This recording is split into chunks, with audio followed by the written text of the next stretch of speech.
الحمد للہ رب العالمین والعاقبۃ للمتقین والصلاة والسلام علی نبینا الکریم نبینا محمد بن عبد اللہ وعلی آلہ وصحبہ اجمعین ومن تبعهم بإحسان إلی یوم الدین وأشهد أن لا إله إلا الله وأشهد أن محمدا عبده ورسوله وبعد اللهم علمنا ما ينفعنا وانفعنا بما علمتنا وزدنا علما اللهم فقهنا في الدين وعلمنا التأويل اللهم لا سهل إلا ما جعلته سهلا وأنت تجعل الحزن إن شئت سهلا۔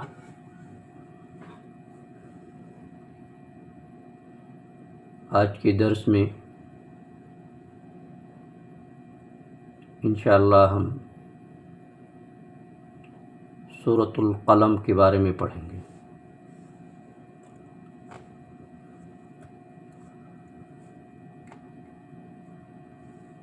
سورۃ القلم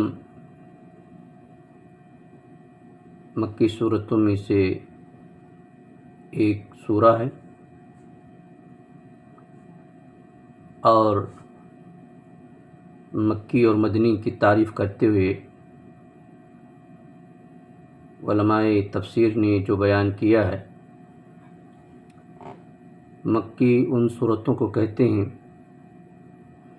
جو ہجرت سے پہلے نازل ہوئی، خواہ مکہ میں نازل ہوئی یا مدینہ میں نازل ہوئی، اور مدنی ان سورتوں کو کہا جاتا ہے جو ہجرت کے بعد نازل ہوئیں، خواہ مکہ میں نازل ہوئیں یا مدینہ کے اندر نازل ہوئیں۔ تو سورۃ القلم یہ مکی صورت ہے، یعنی نبی صلی اللہ علیہ وسلم کی ہجرت سے پہلے یہ سورہ نازل ہوئی۔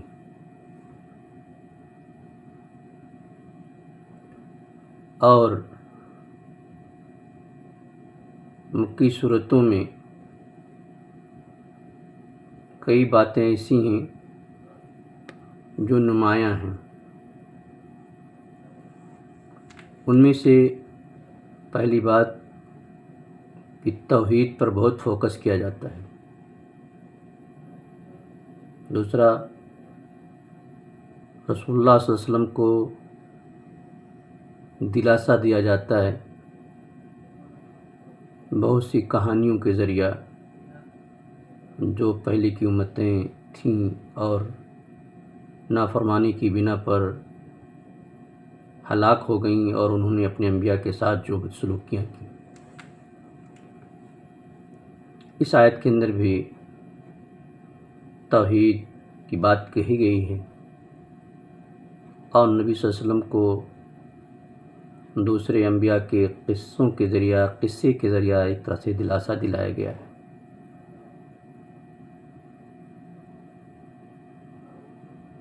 اس صورت کے اندر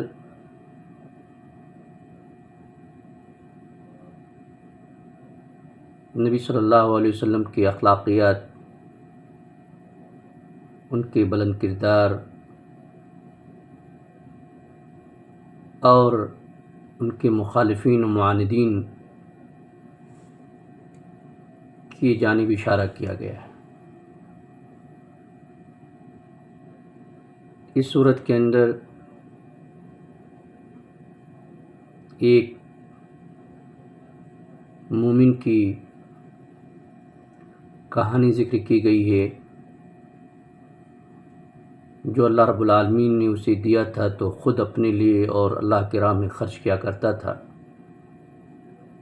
اس کے بعد اس کی اولاد کے اندر جو مال کے حوث و بخیلی کی صفت پیدا ہوئی، اس کی وجہ سے ان کا جو نقصان ہوا اس کا بھی ذکر ہے۔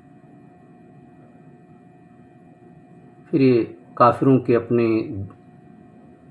دلائل، ان کی باتوں کی وزنیت اور اس کی فسفسے پن کو ذکر کیا گیا ہے، اور ذکر کیا گیا کہ جو دنیا کے اندر عبادت کے اندر مخلص نہیں منافق ہیں، یہ قیامت کے دن اللہ رب العالمین کے سامنے جب سجدہ کرنا چاہیں گے تو وہ سجدہ نہیں کر پائیں گے۔ پھر اللہ تبارک نے آخر میں قرآن کی عظمت اور اس کی اہمیت پر اس سورت کو ختم کیا ہے۔ بسم اللہ الرحمن الرحیم۔ نون والقلم وما یسطرون۔ نون یہ حروف مقطعات میں سے ہے۔ آپ دوسری سورۃ البقرہ میں آپ دیکھیں گے الف لام میم، اس کے بعد الف لام را، اس کے بعد آپ دیکھیں گے کاف عین صاد یا سین ہا میم۔ یہ سارے حروف ہیں جن کو حروف مقطعات کہا جاتا ہے۔ ان کے معانی کے سلسلے میں مفسرین نے اسلاف سے بہت سے اقوال نقل کیے،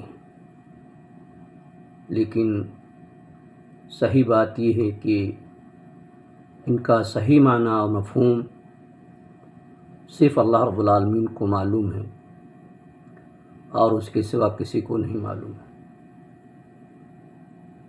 تو یہاں بھی نون آیا ہے۔ اس کے بعد اللہ نے فرمایا والقلم وما یسطرون، اور قسم ہے قلم کی جس سے وہ لوگ لکھتے ہیں۔ واو یہاں قسم کے لیے، واو کئی معنی کے لیے آتا ہے۔ واو عطف کے لیے بھی آتا ہے، واو قسم کے لیے بھی آتا ہے، واو مصاحبت کے لیے بھی آتا ہے۔ شرحمیت عامل اگر آپ پڑھیں گے تو اس میں واو کتنی معنی کے لیے آتا ہے اس کا ذکر ہے۔ تو ایک معنی واو کا قسم ہے، یعنی واو مطلب عربی میں اقسم، یہ اللہ تعالیٰ کہتا ہے میں قسم کھاتا ہوں۔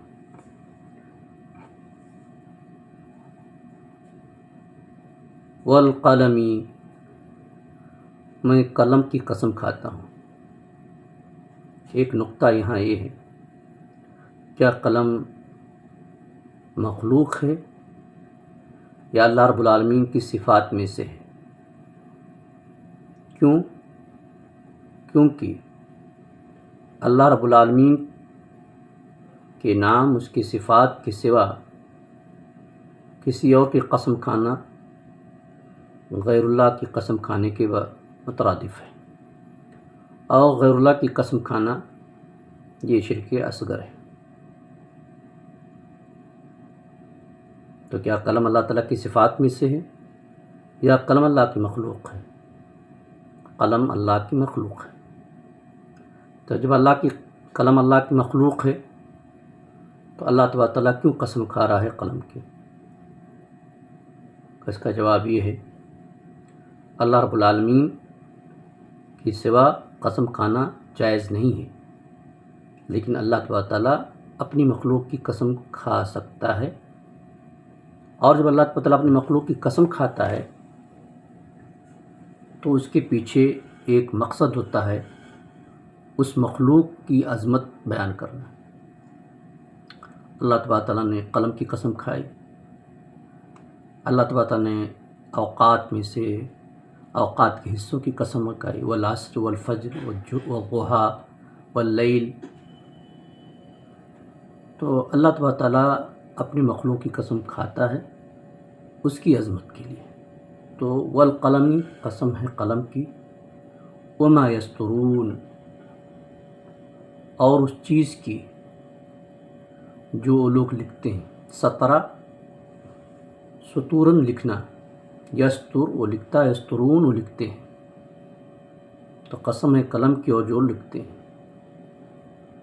اب لکھنے میں کیا ہے، مفسرین وہ سارے معنی ذکر کیے ہیں۔ اس میں سے ہے کہ جو فرشتے تقدیر لکھتے ہیں وہ بھی ایک معنی ہے۔ دوسری آیت میں اللہ تعالیٰ نے فرمایا ما انت بنعمت ربک بمجنون، آپ اپنے رب کی نعمت سے،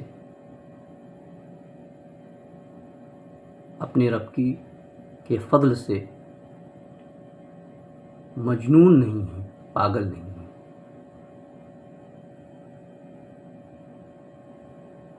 ما بمجنون، آپ پاگل نہیں ہیں، ما انت بمجنون، آپ پاگل نہیں ہیں، بنعمت ربک، اپنے رب کی نعمت سے، تقدیم تاخیر ہے۔ ما انت بمجنون، آپ پاگل نہیں ہیں، بنعمت ربک، اپنے رب کی نعمت سے۔ اللہ رب العالمین نے یہ بات کیوں کہی؟ اللہ رب العالمین نے یہ بات اس لیے کہی کیونکہ آپ کو مجنون کہا جاتا تھا۔ جب آپ توحید کی دعوت دیتے تھے، ایک رب واحد کی عبادت کی دعوت دیتے تھے، تو کفار مکہ یا جن کو آپ صلی اللہ علیہ وسلم دعوت دیتے تھے، وہ لوگ آپ کو مجنون کہتے تھے۔ تو اللہ تبارک نے دلاسے کے طور پر کہا آپ مجنون نہیں ہیں، ما انت بنعمت ربک مجنون، آپ اپنے رب کی نعمت سے، اپنے رب کے فضل سے مجنون نہیں ہیں، آپ ذی عقل ہیں، عقل مند آدمی ہیں، آپ صحت مند آدمی ہیں، آپ کو کوئی بیماری نہیں ہے، آپ کو کوئی عارضہ لاحق نہیں ہے جس کی بنا پر آپ کو ہم پاگل کہیں یا کوئی پاگل کہے۔ اس کے بعد اللہ تعالیٰ نے فرمایا وَإِنَّ لَكَ لَأَجْرًا غَيْرَ مَمْنُونٍ،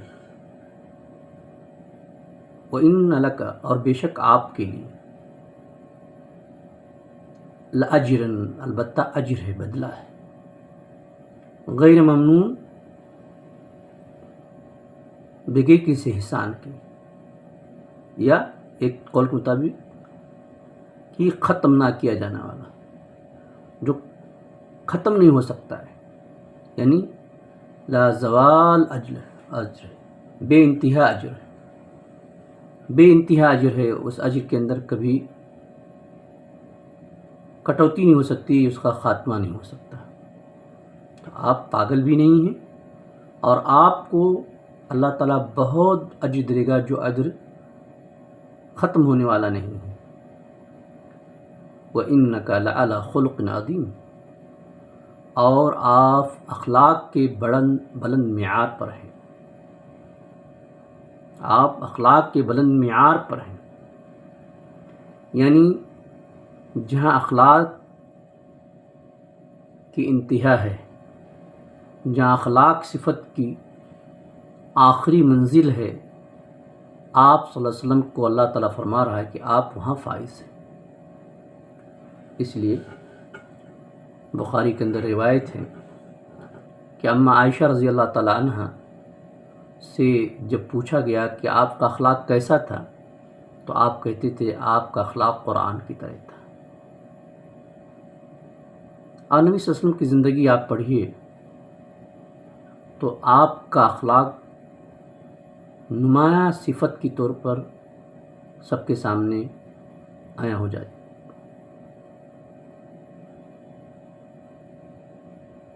چاہے وہ فیملی کی زندگی ہو، چاہے وہ دعوتی زندگی ہو، دوستوں کی بات ہو، میدانی جنگ ہو، قیادت کا مسئلہ ہو، ہر جگہ آپ صلی اللہ علیہ وسلم نے جو اخلاق کی بات پیش کی، اس کو کسی نے انکار نہیں کیا۔ کفار مکہ آپ کے سخت دشمن ہونے کے باوجود بھی آپ کے اخلاق، آپ کی امانت اور آپ کی پاسداری کی تعریف کیا کرتے تھے۔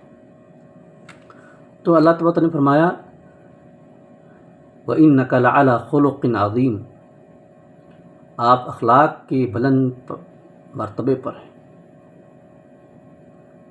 یہاں تک اللہ تعالیٰ نے نبی صلی اللہ علیہ وسلم کی ایک طرح سے حوصلہ افزائی کی، آپ کو تسلی دیا۔ اب یہاں سے اللہ تعالیٰ آپ کے دشمنوں کا جو حربہ ہے، ان کی جو چال ہے، ان کا جو مکر ہے، اور اس مکر کے پیچھے ان کے جو مقاصد ہیں، اس کو اللہ تعالیٰ نبی صلی اللہ علیہ وسلم کے لیے ظاہر کر رہا ہے، عیاں کر رہا ہے۔ عام طور پر باطل کا یہی پہچان ہے، باطل چاہتا ہے آپ ہماری طرح باطل ہو جاؤ، اور اگر آپ باطل کی طرح باطل کرنے لگیں، غلط لوگوں کی طرح غلط کرنے لگیں، تو پھر کوئی دشمنی نہیں جاتی۔ معاشرے میں برائی پھیلی ہو اور آپ جا کر برائیوں کو دور کرنے لگیں، کتنا بھی اچھے انداز میں شروع کر دیں، تب بھی آپ کی مخالفت ہوتی ہے۔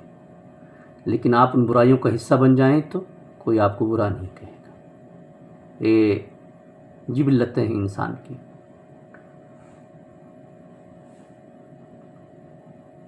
تو اللہ تعالیٰ نے یہاں کیا فرمایا؟ کیا کہتا ہے؟ فَسَتُبْصِرُ وَيُبْصِرُونَ بِأَيِّكُمُ الْمَفْتُونُ۔ نبی صلی اللہ علیہ وسلم ان قریب آپ بھی دیکھیں گے اور وہ لوگ بھی دیکھیں گے۔ انتظار کیجیے اس گھڑی، اس وقت جب یہ بات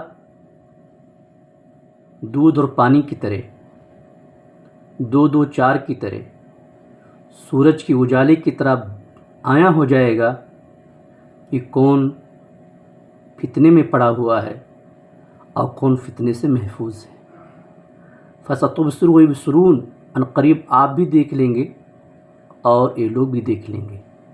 بِأَيِّكُمُ الْمَفْتُونُ، تم میں سے کون فتنے میں ہے، کون فتنہ زدہ ہے، کون فتنے میں پڑا ہوا ہے، یہ بات آگے چل کر واضح ہو جائے گی۔ آپ کو دیوانہ کہتے ہیں نا، آپ کو پاگل کہتے ہیں وہ لوگ، آپ کو شاعر کہتے ہیں، آپ کو کہتے ہیں فتنے میں مبتلا ہیں۔ صبر کیجیے، صبر کیجیے، آپ بھی دیکھ لیں گے اور وہ بھی دیکھ لیں گے کہ تم لوگوں میں سے کون پاگل ہے، کون دیوانہ ہے۔ ان ربک هو عالم، بے شک تمہارا رب زیادہ جاننے والا ہے، عالم زیادہ جاننے والا ہے، بمن غل عن سبیلہ، اس کے بارے میں جو اپنے راستے سے بھٹک گیا ہے، وہو عالم بالمہتدین، اور وہ زیادہ جاننے والا ہے جو اپنے راستے پر ہے، جو ہدایت یافتہ ہے۔ ان قریب یہ پتہ چل جائے گا کون فتنے میں ہے، اور یہ بھی پتہ چل جائے گا کہ کون ہدایت پر ہے اور کون ضلالت پر ہے۔ کیوں؟ ان ربک هو عالم، بے شک تمہارا رب وہ زیادہ جاننے والا ہے، بمن غل عن سبیلہ، جو اپنے راستے سے بھٹک گیا ہے، وہ عالم بالمہتدین، اور وہ جاننے والا ہے کہ ہدایت یافتہ کون ہے۔ تو اس آیات کے اندر اللہ تعالیٰ نے کیا کیا؟ اللہ تعالیٰ نے نبی صلی اللہ علیہ وسلم کو دلاسا دیا، نبی صلی اللہ علیہ وسلم کو تسلی دیا، اور بتایا کہ ان قریب معاملہ واضح ہو جائے گا سب پر، کون حق پر ہے، کون باطل پر ہے، کون دیوانہ ہے اور کون دیوانہ نہیں ہے۔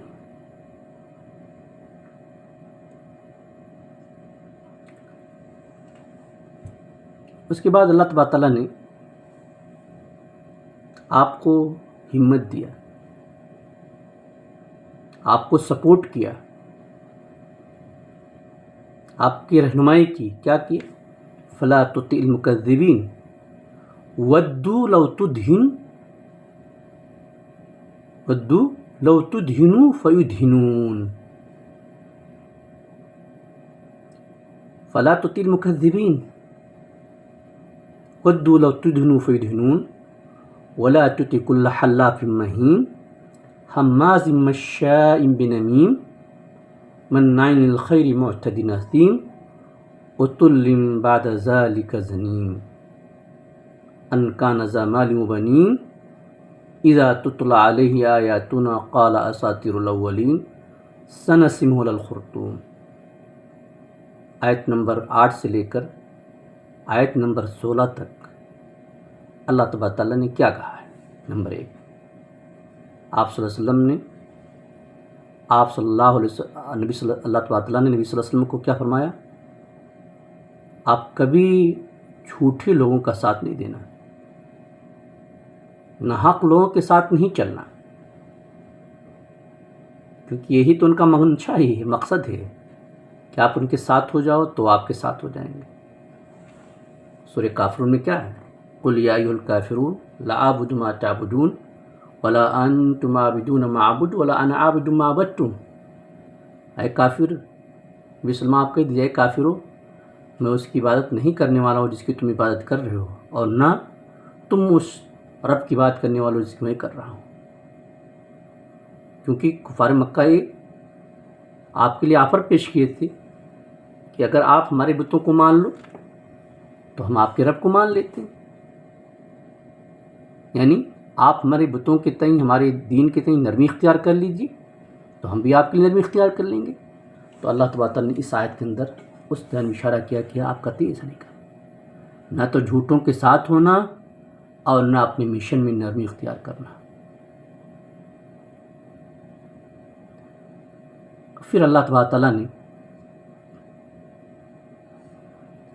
ایک شخص کی جس کے اندر کئی بری صفتیں تھیں، اللہ تبارک تعالیٰ نے اس صفت کا ذکر کیا، قسمیں کھانے والا، چغل خوری کرنے والا، بھلائیوں کو روکنے والا، گناہوں میں حد سے زیادہ بڑھ جانے والا،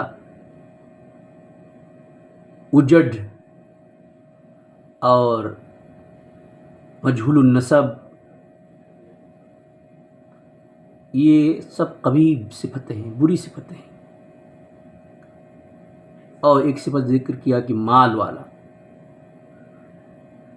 تو ایسے شخص کو آپ صلی اللہ علیہ وسلم کے سامنے ذکر کیا کہ ایسے شخص سے آپ کا مواجہہ ہے، اور وہ آپ کے اس مشن کو کیا کہتا ہے؟ کہتا ہے کہانیاں ہیں، یہ جو تلاوت کی جاتی کہانیاں ہیں۔ تو پھر بتایا کہ ایسے لوگوں کو ہم سزا دیں گے، اور سزا کیا دیں گے وہ بھی اللہ تعالیٰ نے فرمایا۔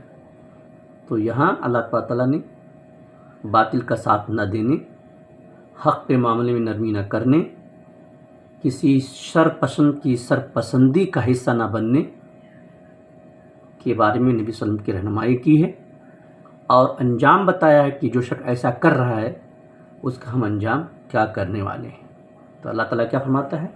فلا تطع المکذبین، آپ جھٹلانے والوں کی اطاعت مت کرنا، جو آپ کے دین کو جھوٹا کہتے ہیں، آپ کو جھٹلاتے ہیں، آپ پر نازل کی گئی آیتوں کو جھٹلاتے ہیں، ایسے جھوٹوں کی آپ بات نہ مانیے، ان کی اطاعت مت کیجیے۔ کیوں؟ وَدُّوا لَوْ تُدْهِنُوا فَيُدْهِنُونَ، وہ تو چاہتے ہی ہیں کہ اگر آپ تھوڑی سی نرمی برتیں تو اب بھی آپ کے ساتھ نرمی برتنے لگیں۔ اگر آپ نرمی برتیں، ان کے دین کے مسائل کو، ان کے دین کے احکام کو ماننے لگیں، یا ان کے پر جو ضرب لگتی ہے اس کو چھوڑ دیں، تو آپ کے ساتھ وہ بھی نرم ہو جائیں گے۔ پھر کہا وَلَا تُطِعْ كُلَّ حَلَّافٍ مَّهِينٍ، اور آپ ہر قسم کھانے والے ذلیل آدمی کی بات کیوں مانیں گے؟ اور یہاں ایک بہت بڑا میسج جو پیغام ہے، اگر آپ اپنی زندگی کے اندر کوئی بڑا کام کر رہے ہیں، دین کی خاطر کر رہے ہیں، حق کی خاطر کر رہے ہیں، تو آپ کو بھی نرمی اختیار نہیں، ہاں مصلحت الگ، حکمت الگ چیز ہے، حکمت الگ بات ہے، لیکن حق سے تنازل نہیں اختیار کرنا چاہیے۔ اور نہ ہی آپ کے مشن میں کوئی شخص سامنے آ جائے، قسمیں کھائیں، یہ سب کرے وہ سب کرے، تو اس کی وہ ڈھکوسلے میں نہیں پڑنا چاہیے۔ تو کہا وَلَا تُطِعْ كُلَّ حَلَّافٍ مَّهِينٍ، ہر حلاف قسم کھانے، بہت زیادہ قسم کھانے والا، مہین ذلیل آدمی، حقیرہ۔ تو کیا فرمایا کہ ہر قسمیں کھانے والے، زیادہ قسمیں کھانے والے اور ذلیل آدمی کی آپ بات مت مانیے۔ حماز مشاء بنمیم، حماز عیب جوئی کرنے والا ہے، عیب نکالتا ہے، کمیاں نکالتا ہے۔ مشاء بنمیم، نمیم غیبت، مشاء چلنے والا، مشاء بنمیم چل چل کر غیبت کرتا ہے، چغلخوریاں کرتا ہے، ان کی بات ان کی، ان کی بات ان کی، ان کی بات ان کی کرتا ہے۔ تو ایسا شخص جو قسمیں کھانے والا ہے، ذلیل ہے، جو عیب جوئی کرنے والا ہے، غیبت چغلخوری کرنے والا ہے، مناع روکنے والا للخیر بھلائیوں کو۔ اب بھلائیاں کچھ بھی ہو سکتی ہیں، چاہے دین کی بات ہو سکتی ہے یا لوگوں کے لیے جو خیر کی بات ہو، جیسے نان نفقہ ہے، کسی کے لیے مدد ہے، کسی کا حلف ہے، سب چیزیں شامل ہیں۔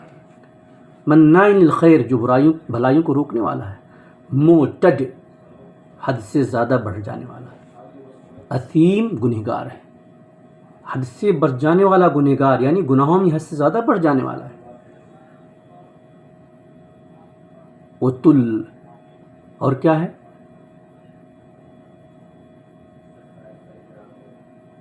سرکش ہے۔ بعد ذالک زنیم، اس کے بعد کیا ہے؟ وہ اس کی نسل کا پتہ نہیں، اس کا باپ کون ہے وہ بھی پتہ نہیں، اس کا باپ کون ہے یہ بھی پتہ نہیں۔ تو ایسے شخص کے جو آپ کے ساتھ آئے، آپ کے سامنے آئے، کوئی بات کہے، تو آپ اپنے دین کے مسئلے میں اس کی اطاعت مت کیجیے کہ ہاں آپ سوچ رہے ہیں کہ اس کی بات مان لیں تمہارے دین کے پھیلاؤ میں ہوگا، ایسا نہیں ہوگا۔ پھر اللہ تعالیٰ نے فرمایا کہ ایسے شخص کے ساتھ وہ کیا کرے گا؟ کہا اذا تتلی علیہ آیاتنا قال اساطیر الاولین۔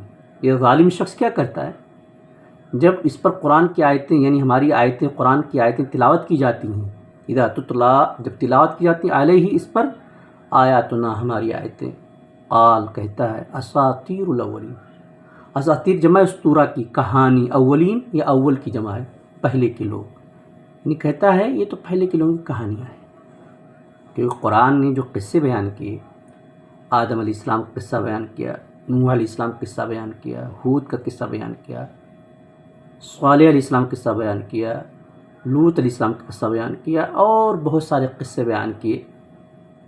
تو قصے قرآن نے بیان کیا کیونکہ قصہ ایک طریقہ ہے دعوت کا، اور اس کے اندر جو نصیحتیں ہیں، موعظت ہیں، وہ دلوں کو جھنجھوڑ دیتی ہیں۔ وہ لوگ جو اللہ نے جس کے مقدر میں ہدایت لکھی ہے، ان قصوں کو پڑھنے کے بعد وہ متاثر ہو جاتے ہیں، لیکن جس کے دل پر اللہ نے مہر لگا دی ہے، وہ کیا کہتا ہے؟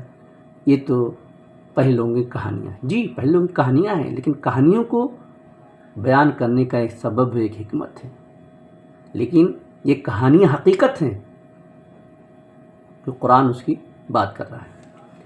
تو اذا تتلی علیہ آیاتنا قال اساطیر الاولین، جب اس پر قرآن ہماری آیتیں تلاوت کی جاتی ہیں تو کہتا ہے پہلے لوگوں کی کہانیاں ہیں، چجائے کہ ان قصوں سے، ان کی ہلاکتوں سے، ان کی بربادی سے نصیحت حاصل کرے اور اللہ رب العالمین کی جانب میں سجدہ ریز ہو جائے، تکبر اختیار کرتا ہے، کہتا ہے کہ ہم اس کو نہیں مانیں گے، تو کہانیاں ہیں۔ تو اللہ تعالیٰ نے کیا فرمایا؟ سنسمہ، ہم اس کو، سنسمہ علی الخرطوم، ہم اسے داغیں گے۔ کہاں داغیں؟ الخرطوم، خرطوم پر، خرطوم کہتے ہیں ہاتھی کے سونڈ کو، ہاتھی کے سونڈ کو، لیکن یہاں مجازاً استعمال ہوا ہے، حقیقت کیا ہے؟ وہ کان ہے، ناک ہے، یعنی اللہ تعالیٰ فرماتا ہے کہ ایسے شخص کی ناک کو ہم قیامت کی داغیں گے، جہنم کی آگ سے داغیں گے۔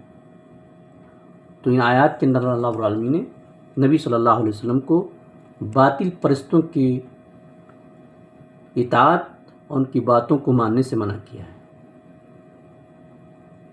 اس کے بعد اللہ تعالیٰ نے یہاں ایک چیز اور ہے، بہت اہم چیز ہے۔ آج کے معاشرے میں کثرت مال، کثرت طاقت، کثرت اولاد، بڑی خاندان، یہ لوگوں کے لیے ایک شرف کا ذریعہ ہے، اور بہت سارے لوگ یہ جانتے ہوئے کہ حقیقت ہمارے ساتھ ہے یا دوسرے کا ساتھ ہے، لیکن اگر یہ شخص دعوت یا حق کے خلاف ہوتا ہے تو لوگ اس کے خوف سے، اس کے ڈر سے اس کی اطاعت کرتے ہیں، حق کی اطاعت نہیں کرتے۔ تو یہاں بھی ایک پیغام ہے کہ اگر حق اہل ثروت کے ساتھ ہے، اہل قوت کے ساتھ ہے، تو اہل ثروت و قوت اگر حق پر نہیں ہے تو ان کے ساتھ نہیں چلنا چاہیے، ان کا ساتھ نہیں دینا چاہیے۔ اس آیت سے ایک بہت اہم چیز جو سمجھ میں آتی ہے۔ اب اس کے بعد اللہ تبارک تعالیٰ نے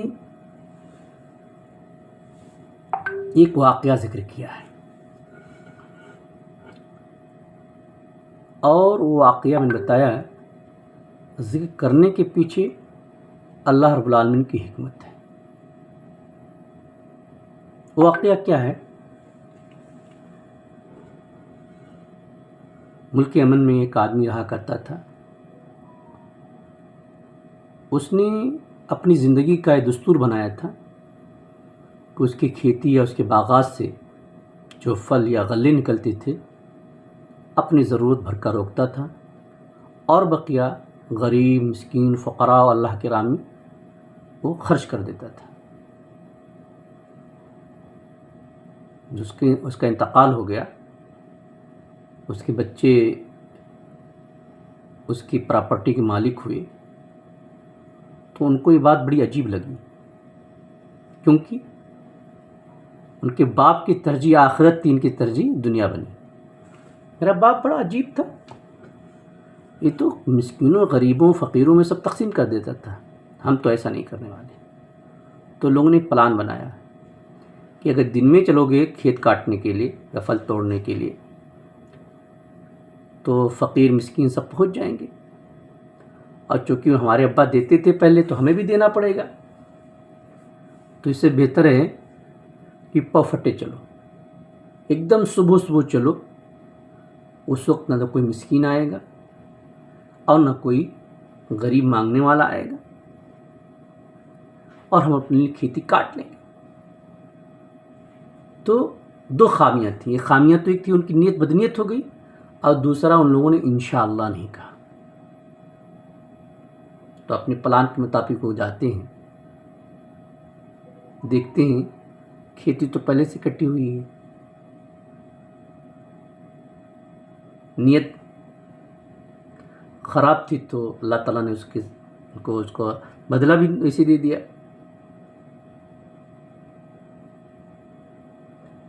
اور جب وہاں پہنچے تو انہوں نے دیکھا کہ کھیتی ہے ہی نہیں، باغ ہے ہی نہیں۔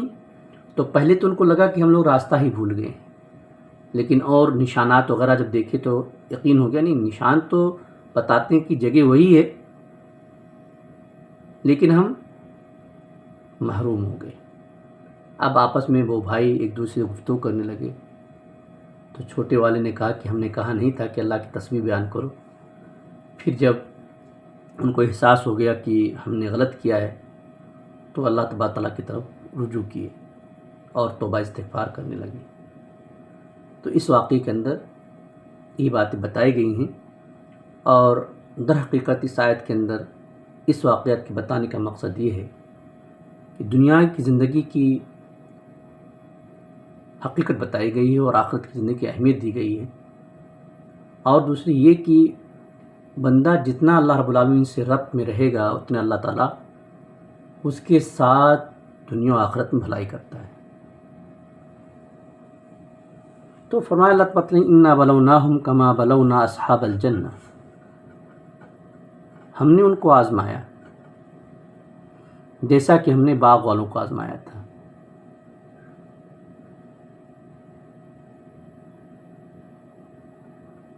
اللہ تبارک تعالیٰ نے کیوں ذکر کیا کہ اس سے پہلے جس شخص کی بات گزری تھی کیا تھا؟ اللہ تعالیٰ نے مال اولاد دے رکھا تھا، اور مال اولاد دینے کے بعد وہ اللہ رب العالمین کا شکر گزار نہ بن کر نافرمان بنا۔ تو اللہ تعالیٰ نے کہا ہم نے ان کو ایسے آزمایا جیسے باغ والوں کو آزمایا تھا۔ باغ والوں کو ان کے باپ کی پراپرٹی ملی، سب کچھ ملا تھا، لیکن نافرمانی کے نتیجے میں اللہ تعالیٰ نے چھین لیا۔ تو انا بلوناہم، بے شک ہم نے ان کو آزمایا، کما بلونا اصحاب الجنہ، جیسا کہ ہم نے آزمایا باغ والوں کو۔ ہم نے ان کی آزمائش باغ والوں کی آزمائش کی طرح کی۔ باغ والوں کی آزمائش کیا تھی؟ اذ اقسموا، جب لوگوں نے قسم کھا لیا تھا، لیسرمنہا، یسرمو، سرما یسرمو، سرمن، کھیتی کو پک جانے کے بعد کاٹنا، یا پھل کے پک جانے کے بعد پھل کو توڑنا۔ اور یسرمن یہ جمع ہے اور نون تاکید ثقیل آ گیا، اور اس سے پہلے لام ہے تاکید کے لیے، لیسرمنہا، انہوں نے قسم کھا لیا تھا کہ ضرور بالضرور اسے کاٹ لیں گے۔ مصبحین، کب؟ یہ حال ہے جب وہ لوگ صبح کریں گے، یعنی صبح کی حالت میں، یعنی صبح وہ لوگ اس کو ضرور بالضرور کاٹ لیں گے۔ لیکن غلطی کیا کی؟ ولا یستثنون، اور انہوں نے کیا انشاءاللہ نہیں کہا، انشاءاللہ نہیں کہا، ان لوگوں نے انشاءاللہ نہیں کہا۔ تو کیا ہوا؟ فطاف علیہا طائف من ربک، ابھی وہ لوگ سو ہی رہے تھے، ابھی وہ لوگ خواب میں ہی تھے، ان کی نیند پوری بھی نہیں ہوئی تھی، اٹھے بھی نہیں تھے، اور ادھر اللہ رب العالمین تدبیر کر رہا تھا۔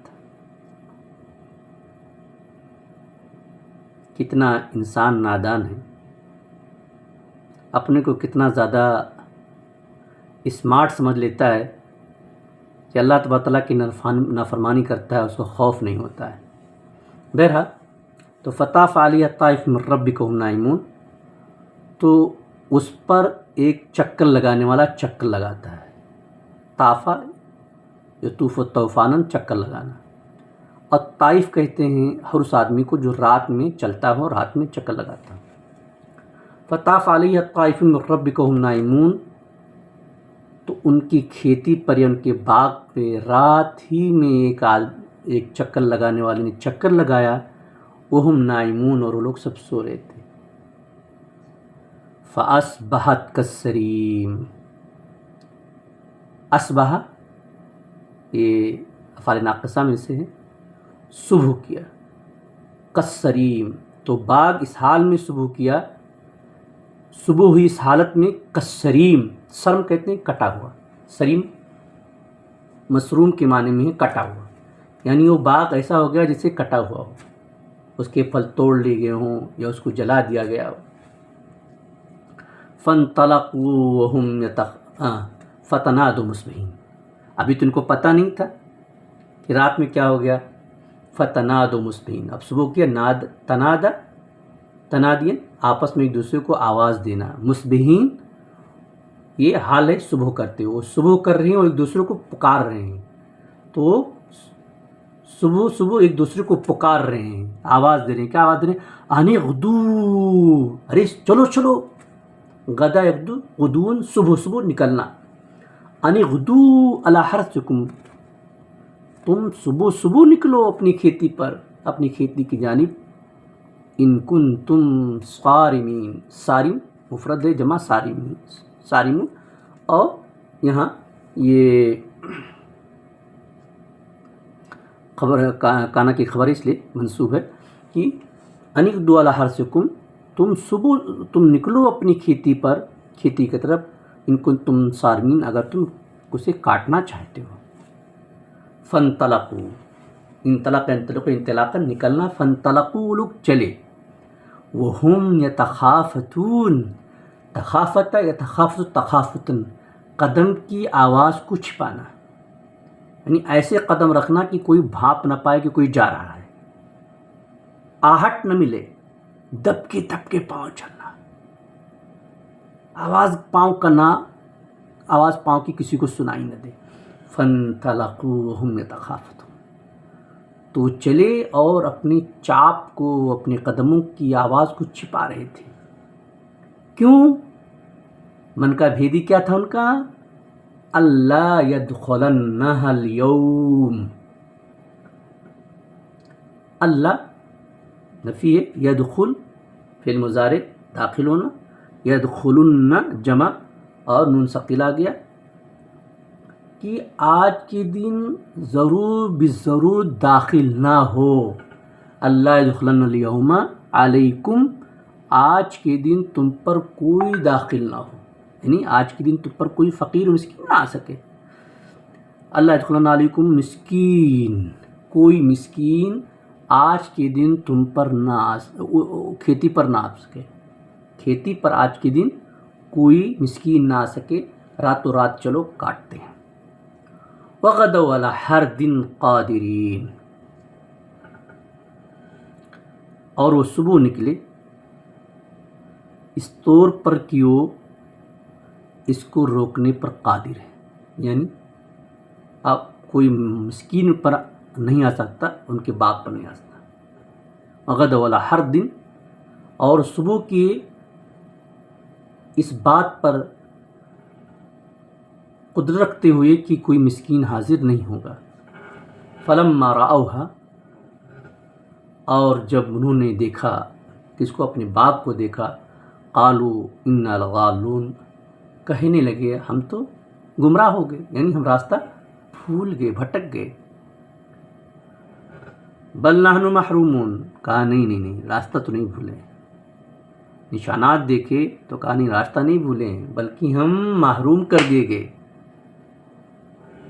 محروم کر دیے گئے، ہم سے چھین لیا گیا. قال اوسطهم الم اقل لكم لولا تسبحون، ان میں سے جو بیچ کا بھائی تھا کہا الم اقل لكم، میں نے کہا نہیں تھا لولا تسبحون کہ تم لوگ اللہ کی تسبیح کیوں نہیں بیان کرتے ہو؟ نکل لے ہو تو تسبیح بیان کرو، سبحان اللہ کہو، سبحان اللہ کہتے ہوئے چلو. قالوا سبحان ربنا انا كنا ظالمین، اب وہ لوگ تسبیح بیان کر رہے ہیں، اے رب، اے ہمارے رب تو پاک ہے ہم ظلم کرنے والے میں سے. اور انسان کی ہی فطرت ہے، انسان اپنی عقل کو آزماتا ہے، اپنی طاقت لگاتا ہے، اپنی فکر لگاتا ہے، جب ہار جاتا ہے تو اس کو رب یاد آتا ہے. اور مومن کیا ہوتا ہے؟ اول وحلہ میں اللہ رب العالمین کے حوالے کر دیتا ہے، اس کا باپ اللہ تعالیٰ کے حوالے کر دیا تھا، اور یہ لوگ اپنے عقل کے حوالے کیے تھے تو اللہ تعالیٰ نے ان کو سزا دے دی. فاقبل بعضهم على بعض يتلاومون، تلاوم آپس میں ایک دوسرے کو ملامت کرنا، تو آپس میں ایک دوسرے کو برا بھلا کہنے لگے، ملامت کرنے لگے. قالوا یا ویلنا انا كنا طاغین، کہنے لگے یا ویلنا، ہائے افسوس، ہائے افسوس، انا كنا طاغین، ہم سرکشی کرنے والے، تجاوز کرنے والے.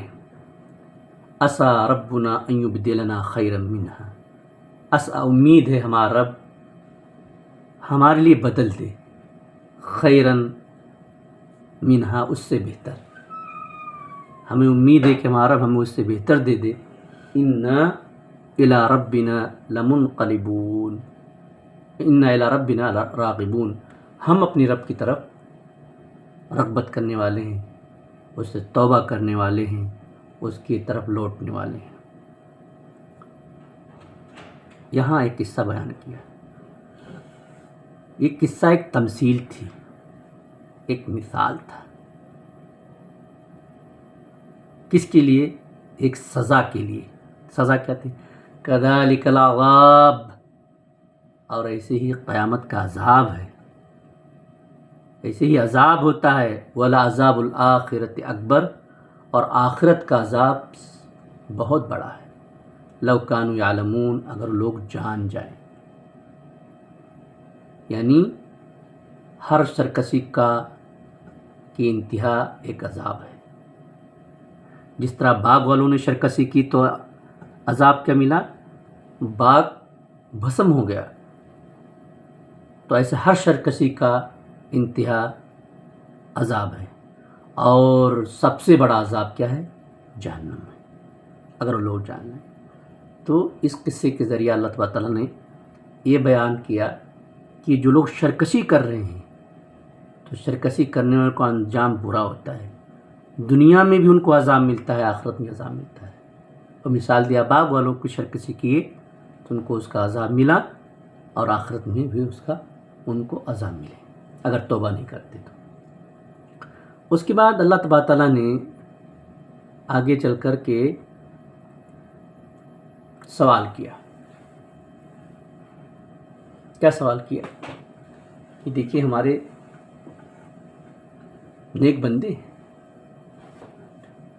ہمارے نیک بندے ہیں، اور ہم اپنے نیک بندوں کو کبھی چھوڑتے نہیں۔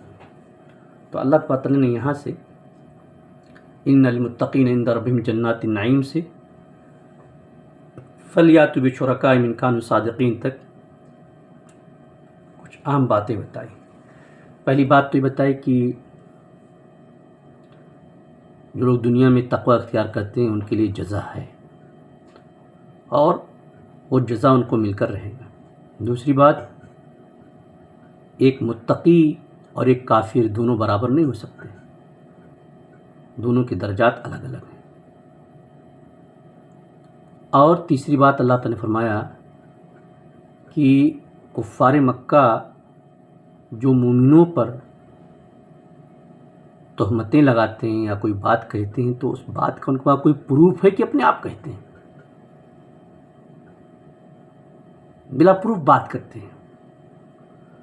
اور پھر اللہ تبارک تعالیٰ نے یہاں ذکر کیا کہ یہ جو کچھ ہو رہا ہے اس کا ذمہ دار کون ہے؟ کیا وہ ذمہ دار ہیں جن کی دنیا میں عبادت کرتے ہیں، یا خود ذمہ دار ہیں؟ اگر یہ لوگ ذمہ دار نہیں بلکہ وہ لوگ ہیں جن کی عبادت کرتے ہیں تو اللہ تعالیٰ نے کہا لاؤ ان کو، اگر وہ سچے ہیں تو یہاں اللہ تبارک تعالیٰ نے مومنوں کی بات کی۔ مومن کافر اکٹھا نہیں، برابر نہیں ہو سکتے، اور یہ کہ جو کچھ کفار مکہ مومنوں کہہ رہے تھے کیا اس کا کوئی پروف ہے؟ اللہ تعالیٰ ان سے پروف مانگا۔ تو کیا کہا اللہ تبارک تعالیٰ نے؟ ان للمتقین عند ربہم جنات النعیم، بے شک متقیوں کے لیے ان کے رب کے پاس نعمتوں والے باغات ہیں، یعنی جنت۔ اللہ تبارک تعالیٰ متقیوں کے لیے جنت بنا رکھا ہے۔ افنجعل المسلمین کالمجرمین، کیا ہم مسلمانوں کو مجرموں کی طرح کر دیں گے؟ کیا اچھوں کو برے کی طرح کر دیں گے؟ یعنی جو بروں کو ہی اچھوں کو، جو کافروں کو ہی مومنوں کو؟ نہ، ایسا نہیں ہو سکتا۔ ما لکم کیف تحکمون، ایک فیصلے تم کیسے کر رہے ہو؟ یہ تم کیسے کہہ رہے ہو کہ تمہارا معاملہ اور مسلمانوں کا معاملہ یکساں ہوگا؟ یہ کیسے کہہ رہے ہو کہ تمہارا معاملہ اور متقیوں کا معاملہ ایسا ہوگا؟ کس بات پر کر رہے ہو؟ کیسے فیصلہ لے رہے ہو؟ ام لکم کتاب فیہ تدرسون، کیا تمہارے پاس کوئی کتاب، کوئی دلیل ہے جس میں تم پڑھتے ہو؟ ان لکم فیہ لما تخیرون، اور اس کے اندر وہی بات ہیں جس کو تم چاہتے ہو۔ ام لکم ایمان علینا بالغۃ الی یوم القیامہ، یا ہمارے متعلق تمہارے پاس کوئی پیمان ہے، کوئی قسم ہے جو پختہ ہے اور قیامت تک باقی رہنے والی ہے؟ ان لکم لما تحکمون،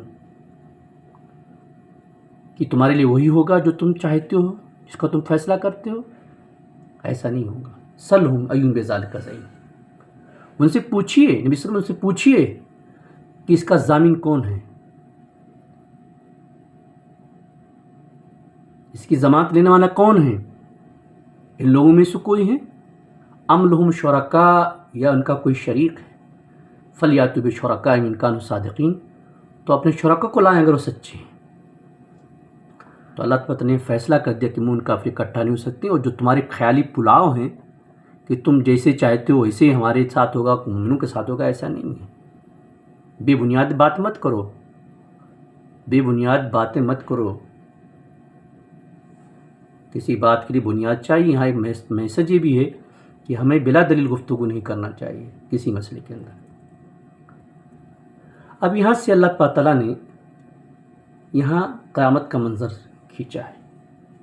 یہاں تین باتیں جاننے کی ضرورت ہے۔ پہلی بات، اللہ تبارک تعالیٰ کے لیے اسماء و صفات ہیں، اور وہ اللہ رب العالمین کے لیے ویسے مناسب ہیں جیسے اس کی ذات، اس کے لیے ویسے جو اس کی ذات کے لیے مناسب ہیں۔ ہمیں اس پر ایمان لانا ہے جیسا قرآن و حدیث کے اندر ہے، نمبر ایک۔ نمبر دو، اللہ رب العالمین کی پڈلی ہے۔ پڈلی کیسے ہے؟ جیسے اس کو مناسب ہے، جو اس کی ذات کے لیے مناسب ہے، ہم اس کی پٹلی کو اپنی پٹلی کے مشابہ نہیں کر سکتے، کیونکہ ہمارے پاس بھی آنکھ ہے اور ہاتھی کے پاس آنکھ ہے۔ ہم یہ نہیں کہہ سکتے ہیں کہ ہمارا آنکھ ہاتھی کے آنکھ کی طرح ہے یا ہاتھی کا ناک ہماری ناک کی طرح ہے، جبکہ ہم تسلیم کرتے ہیں کہ دونوں کے پاس آنکھ ہے، دونوں کے پاس ناک ہے۔ تو ہم یہ کہتے ہیں کہ ہاتھی کے پاس وہ ناک ہے جو اس کے لیے مناسب ہے، اور ہمارے پاس وہ آنکھ ہے جو ہمارے لیے مناسب ہے۔ ہاتھی کے پاس وہ ناک ہے جو اس کے لیے مناسب ہے، ہمارے پاس وہ ناک ہے جو ہمارے لیے مناسب ہے۔ تو ہم مخلوقات میں مانتے ہیں، اللہ رب العالمین کی ذات میں نہیں مانتے، وہ ذات جس کو ہم نے دیکھا بھی نہیں۔ تو قرآن میں جو آپ اللہ تعالیٰ کے اسماء و صفات آئے ہیں، اور نبی صلی اللہ علیہ وسلم جو اپنے احادیث میں اسماء و صفات بیان کی ہیں، اہل سنہ والجماعہ کا نظریہ یہ ہے، عقیدہ یہ ہے کہ اس کو ہم ایسے مان لیں گے جیسے قرآن حدیث کے اندر آیا ہے، اور وہ صفات اللہ رب العالمین کے لیے جو اس کی ذات کو مناسب ویسے ہوں گے۔ تو یہاں ساق یعنی پٹلی کا لفظ آیا۔ دوسری بات یہ ہے کہ دنیا میں عبادت کرنے والے دو طرح کے لوگ ہیں، ایک مومن و مخلص ہے اور ایک منافق ہے۔ جب اللہ تبارک تعالیٰ قیامت دن اپنی پٹلی کو کھولے گا اور سجدے کا حکم دے گا، تو جتنے مخلصین ہوں گے، مومنین ہوں گے، سب کے سب سجدے میں گر جائیں گے، مگر منافق جو لوگوں کو دکھانے کے لیے نماز پڑھتا تھا، لوگوں کو دکھانے کے لیے کرتا تھا تاکہ اس کو کہیں عبادت گزار، تو اس کی کمر نہیں جھکے گی۔ ٹھیک ہے، پھر جب نتیجہ کیا ہوگا؟ قیامت کے دن جب آپ وہ ساری اچھائیاں نہیں کر پائیں گے جو مطلوب ہے، تو ندامت ہوگی، شرمندگی ہوگی، بے عزتی ہوگی۔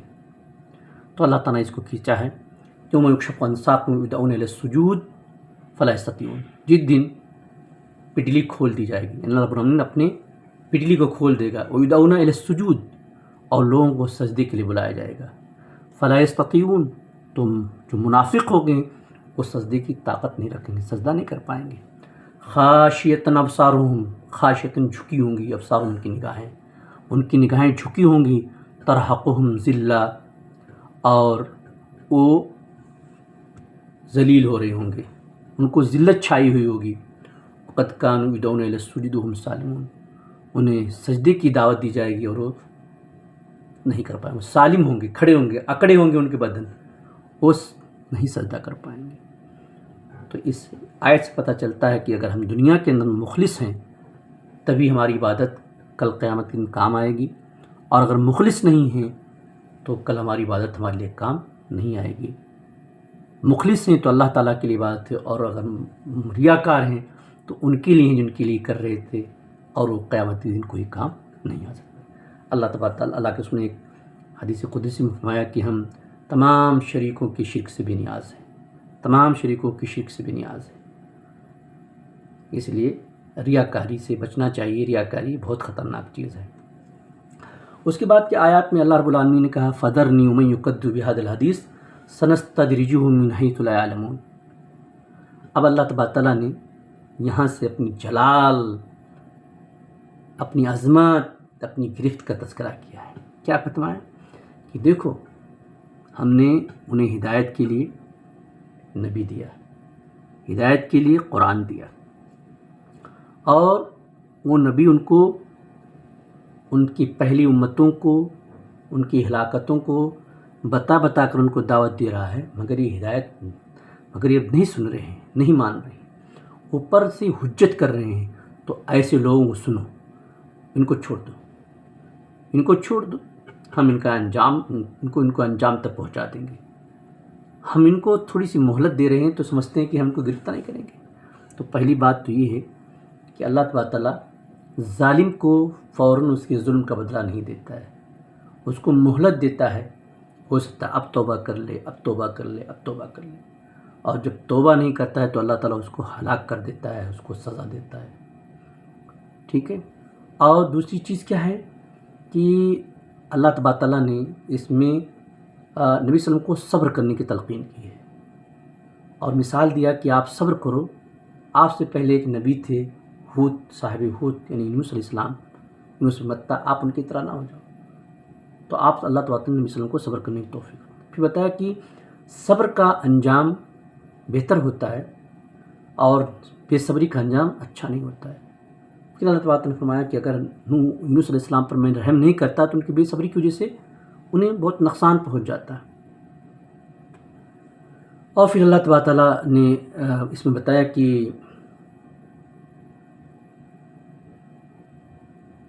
جب آپ قرآن پڑھتے ہیں تو ایسا ہوتا ہے کہ وہ آپ کو قرآن کے پڑھنے سے بھٹکا دیں گے اور وہ کہتے ہیں کہ آپ پاگل ہیں۔ اللہ تعالیٰ کہ قرآن نہ تو کوئی کہانی ہے اور نہ آپ پاگل ہیں۔ تو یہ آیت میں اللہ تعالیٰ نے ذکر کیا، کہا فذرنی ومن یکذب بہذا الحدیث، مجھے چھوڑ دو، درا یدیرو تب چھوڑ دینا، درا فذرنی مجھے چھوڑ دو، ومن یکذب بہذا الحدیث اور جو اس حدیث کو جھٹلاتا، مجھے چھوڑ دو اور جو اس حدیث کو جھٹلانے قرآن کو، سنستدرجہم ہم آہستہ آہستہ ان کو لے جائیں گے، من حیث لا یعلمون کہاں لے جائیں گے جہاں ان کو پتہ نہیں ہے، مجھ کو چھوڑ دو، ان کو چھوڑ دو، ہم ان کو آہستہ آہستہ ان کے انجام کو پہنچائیں گے جن کو پتہ نہیں ہے۔ املی لہم املا املی املان اللہ املی لہم میں ان کو مہلت دیتا ہوں، ان کو ڈھیل دیتا ہوں، میں ان کو ڈھیل دیتا ہوں۔ ان کیدی متین بے شک میرا پلان بہت مضبوط ہے، قید میرا پلان بہت مضبوط ہے، میں انہیں ڈھیل دیتا ہوں اور میری ڈھیل کو سمجھتے ہیں کہ میں انہیں کچھ نہیں کہوں گا، میرا جو تدبیر ہے وہ بہت مضبوط ہے۔ ام تسألہم اجرا، کیا نبی صلی اللہ علیہ وسلم آپ ان سے کوئی اجرت مانگتے ہیں؟ ہم مغرم مثقلون، جس اجرت کی بوجھ سے وہ دبے جا رہے ہیں۔ ام عندہم الغیب فہم یکتبون، یا اگر وہ آپ کی بات کو نہیں مانتے ہیں تو کیا ان کے پاس کوئی غیب کا علم ہے جس کو لکھتے ہیں؟ ان کے پاس نہ غیب کا علم ہے اور نہ آپ ان سے اجرت مانگتے ہیں۔ یہ دونوں ایک طرح سے دھمکی ہے، وعید ہے ان کے لیے۔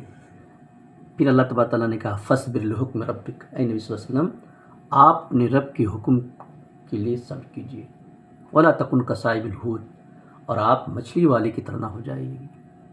اذ نادى وهو مکظوم، جب وہ اللہ تعالیٰ ان کو پکارا تو غصے میں تھے۔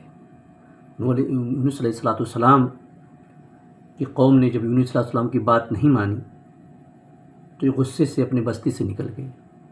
اللہ تبارک نے حکم دیا کہ انہیں اپنی بستی میں لوٹ جاؤ، ان کو دعوت دو، نہیں مانے، اور آئے کشتی میں بیٹھے۔ کشتی کا واقعہ ہوا، پھر مچھلی کے پیٹ میں گئے، پھر توبہ کی، پھر وہ تو جب اللہ تعالیٰ نے کو حکم دیا صبر کرنے کو تو صبر نہیں کے غصے میں تھے۔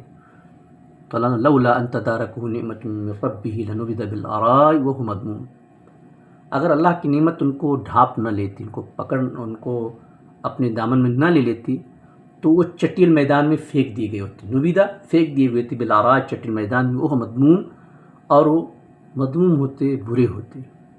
لیکن کیا ہوا، فاجتباہ ربہ فجعلہ من الصالحین، لیکن اللہ رب العالمین کو چن لیا اور ان کو نیک لوگ بنا دیا۔ اس سے کیا پتہ چلتا ہے کہ اگر آپ اللہ تعالیٰ کی رضا پر باقی ہو، اس کے حکم پر باقی ہو تو اللہ تبارک تعالیٰ آپ کو کبھی ضائع نہیں کرے گا۔ حضرت ہاجر نے کیا کہا تھا، کیا یہ اللہ کا حکم ہے؟ تو ابراہیم علیہ السلام نے کہا ہاں، تو کہا اذن لا یضیعنا اللہ، اذن لا یضیعنا اللہ، تو پھر اللہ تعالیٰ ہمیں رسوا نہیں کرے گا، ضائع نہیں کرے گا۔ تو نوح علیہ السلام جب غصہ ہوئے چلے گئے تو اللہ تعالیٰ پھر ان کو چن لیا اور توبہ کی تو اللہ تعالیٰ نے ان کو مچھلی کے پیٹ سے نکالا۔ تو اللہ تعالیٰ کو دلاسا دے رہا ہے نبی صلی اللہ علیہ وسلم، اللہ تعالیٰ نبی صلی اللہ علیہ وسلم کو دلاسا دے رہا ہے کہ آپ ایسے نہ ہوں۔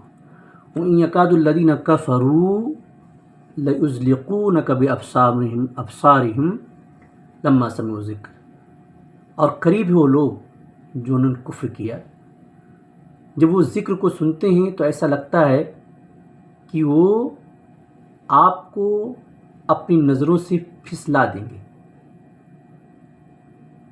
الگ کر دیں گے۔ وَيَقُولُونَ إِنَّهُ لَمَجْنُونَ، کہتے ہیں یار یہ تو پاگل ہے۔ ہوتا کیا ہے، آدمی کوئی کام کر رہا ہو اور اس آدمی کی تنقید کی جائے تو آدمی وقتی طور پر ہوپلیس ہو کر کے اپنے اس کام پر توجہ نہیں دے پاتا ہے۔ تو ہی مسئلہ تھا کہ جب نبی صلی اللہ علیہ وسلم دعوت دیتی تو لوگ نبی صلی اللہ علیہ وسلم کے سامنے آ کر کے اور اس طرح کے ٹھٹا مذاق کرتے تھے کہ نبی صلی اللہ علیہ وسلم غصے میں آ کر کے اس مشن سے رک جائیں. تو ان یکاد الذین کفروا لیزلقونک بابصارہم، ایسا لگتا ہے کہ کافر اپنی نگاہوں سے آپ کو پھسلا دیں گے جب وہ قرآن کو سنتے ہیں اور کہتے ہیں یہ تو پاگل ہے. وما هو الا ذکر للعالمین، اور یہ صرف اور صرف تمام جہانوں کے لیے ذکر ہے، تمام جہانوں کے لیے ذکر ہے. تو ان آیات کے اندر کیا پتہ چلا کہ اللہ تبارک تعالیٰ کافر کو ایک وقت مہلت دیتا ہے، اس کے بعد اللہ رب العالمین اس کی رسی کو کھینچتا ہے اور اس کو سزا دے دیتا ہے. اور اللہ تبارک تعالیٰ نے اس میں نبی صلی اللہ علیہ وسلم کو دلاسا دیا ہے تین اس کی علیہ السلام قصے کے ذریعہ، اور کافروں کی بات بتائی. آخر میں اللہ تبارک تعالیٰ نے کہا کہ قرآن جو ہے یہ تمام لوگوں کے لیے ذکر ہے. اللہ سے دعا ہے کہ اللہ تعالیٰ ہم آپ کو اس کی توفیق عطا فرمائے. السلام علیکم.